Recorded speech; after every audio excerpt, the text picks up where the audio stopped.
मेहंदी हिकिड़ी औरत जे लाइ औरत जी हिकिड़ी शनाख़्त आहे। इहे सम्झो त हीअ औरत साईं ख़ासि आहे। दोहल दमामन सां शंकर जी बारात निकिती, दोहल दमामन सां पार्वती देवी जे घर पहुती, दोहल दमामन सां उनखे मीना ॾिठो।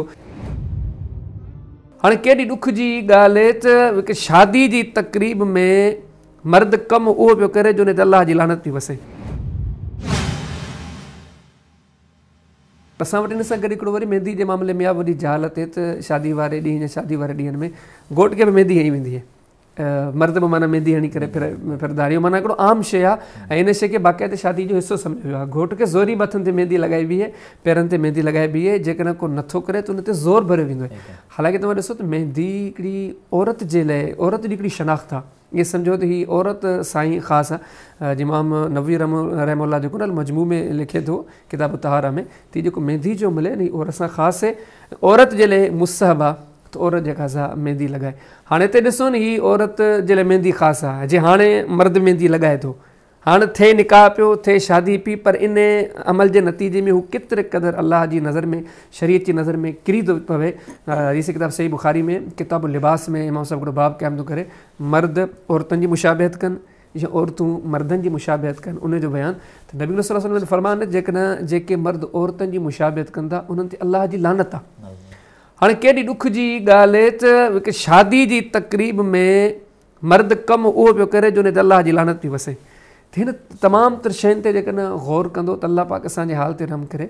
जदीद दौर जूं असांजूं शादियूं गुनाहनि ते मबनी आहिनि।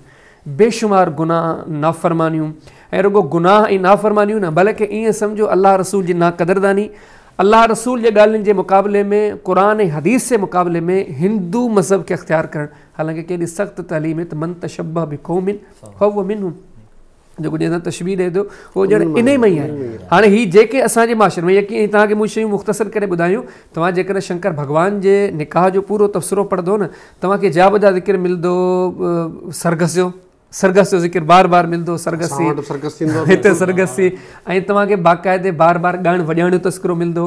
बाक़ाइदे सिंधी मुतरजिम त बार बार अखर इस्तेमालु कनि, दोहल दमाम, दोहल दमामन सां शंकर जी बारात निकिती, दोहल दमामन सां पार्वती देवी जे घर पहुती, दोहल दमामन सां उनखे मीना ॾिठो। त माना हीअ समूरे ॻाल्हियुनि खे साम्हूं रखूं था, इंतिहाई अफ़सोस जी ॻाल्हि आहे जो हीअ ख़ुशी जा ॾींहं अलाह पाक ज़िंदगी में ॾिना। हिकु मर्द खे हिकु औरत खे अलाह ताला हिकिड़ा 20 साल जमार जा ॾिना, हाणे हू शादी जे क़ाबिल आहिनि। मिटनि माइटनि जे लाइ हिकिड़ो ख़ुशी जो मौक़ो आयो आहे। इंतिहाई अफ़सोस आहे असांजे समाज, असांजे माशरे, असांजे आम सादे समाज जे मुसलमाननि ते हिकु ख़ुशी जो मौक़ो अलाह पाक ॾिनो आहे त बजाए शुक्र जे उन कम में जा बजा कुफ़र करणु, नाफ़रमानी करणु। त आऊं इन नंढी गुफ़्तगू जे ज़रिए पंहिंजे तमामु तर सिंधी मुसलमाननि खे जिते जिते इशूं आहिनि उनखे इन शइ जी दावत ॾियां त अलाह ताला असां मिड़नी जे हाल ते रहम करे पंहिंजे मामलात खे बदिलायो।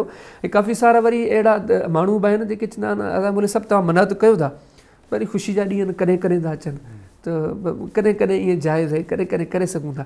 हाणे अलाह जे माना तव्हां सोचो तव्हांखे ज़िंदगी में अलाह ताला ई कॾहिं कॾहिं ख़ुशियूं नसीबु कयूं त तव्हां अलाह सां बग़ावत कयो। घणा तशबीह ॾींदा आहिनि, चवंदा हुआ इहो ख़ुशी आहे को जनाज़ो थोरी आहे। ख़ुलासे कलाम इहो त हीअ अमल जेके आहिनि सरासर अलाह रसूल सां बग़ावतनि, क़ुरान हदीस जी मुखालिफ़तनि, हर करण वारो मुसलमान। ऐं यकीन ॼाणियो इन ते अफ़सोस जी ॻाल्हि चङा चङा माण्हू, भला भला माण्हू माशरे जे वर चढ़ी विया आहिनि, रसूमात जे वर चढ़ी विया आहिनि। त समूरिन हक़ीक़तनि खे डिस्कस करण जो मक़सदु इहो आहे त असांखे मरी पंहिंजे रब जे साम्हूं पेश पवणो आहे।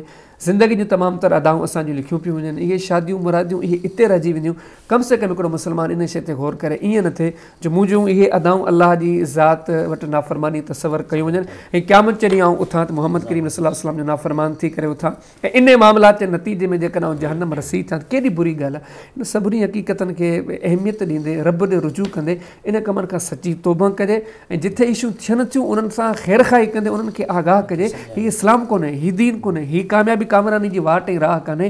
कामयाबी कामरानी जी राह उहा ई आहे जेका नबी करीम सल्लल्लाहु अलैहि वसल्लम ॾिनी। हेॾे सिर्फ़ु हलाकतूं ॿी का शइ कान्हे का।